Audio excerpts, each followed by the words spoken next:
মৃত্যু যেখানে হবে সেখানে অবশ্যই আমাদের মৃত্যুবরণ করতে হবে। এজন্য হয়তোবা আল্লামার সেখানে মৃত্যু লেখা ছিল, সেই হসপিটালে তাদের হাতেই, এজন্য হয়তোবা সেখানেই তিনি মৃত্যুবরণ করেছে। আমরা কি এখান থেকে উঠতে পারবো কিনা এর কোনো গ্যারান্টি আমরা দিতে পারবো? আমরা কখনো গ্যারান্টি দিতে পারবো না। আমরা এখানেই হয়তোবা মরে যেতে পারি, অথবা বাড়িতে গিয়ে আমরা মরে যেতে পারি, কিন্তু দেখতে হবে কার মৃত্যুটা কোন অবস্থা হয়েছে। লক্ষ লক্ষ মানুষ তার জানাজা পড়তে পারে নাই, জানাজা পড়ার জন্য তার জন্য কান্না করেছে, তার জন্য কষ্ট করেছে, কত মানুষ আহাজারি করেছে, এখনো পর্যন্ত দোয়া করতেছে, মানুষ কান্না করতেছে, কিন্তু অনেকের জানাজায় লোক হয়। সাম্প্রতিক সময় আমাদের একজন প্রাণপ্রিয় সকল আলেমের ওস্তাদ, যাকে আমরা আল্লামা উপাধি দিয়েছি, এমনকি তিনি হয়তো বা জামাতি ইসলামের একজন আমির হতে পারে, কিন্তু এমন একজন এমন ব্যক্তি, আমরা তাকে জামাতি ইসলামের আমির হিসেবে আমরা কখনো দেখি না। বিশেষ করে আমি আমার চোখ দিয়ে কখনো তাকে আমি জামাতি ইসলামের আমির হিসেবে কখনো দেখিনি। আমি দেখেছি তিনি একজন আলেম, আমি দেখেছি তিনি সমস্ত আলেমের একজন ওস্তাদ।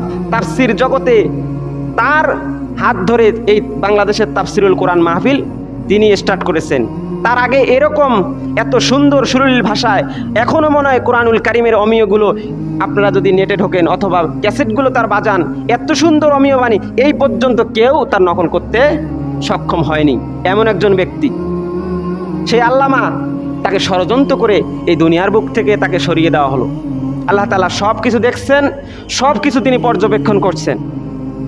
এখন আল্লাহ তাআলা হয়তো বা তার মৃত্যুটা সেইখানে রেখেছেন, সেভাবে রেখেছেন।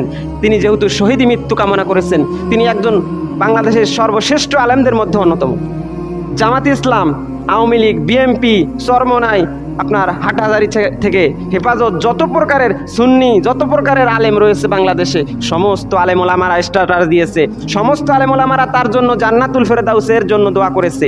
সমস্ত ধরনের যত প্রকার আলেম আছে, কাবা শরীফে মাত্র 5 জন ব্যক্তির অনুমতি আছে, বিনা পারমিশনে তারা ঢুকতে পারবে। তাছাড়া আপনি যদি যান, আমি যদি যাই, আমরা কখনো সেখানে প্রবেশ করতে পারবো না অনুমতি ছাড়া। তার মধ্যে অন্যতম হচ্ছে এই আল্লামা দেলাওয়ার হোসেন সাঈদী, তিনি ছিলেন।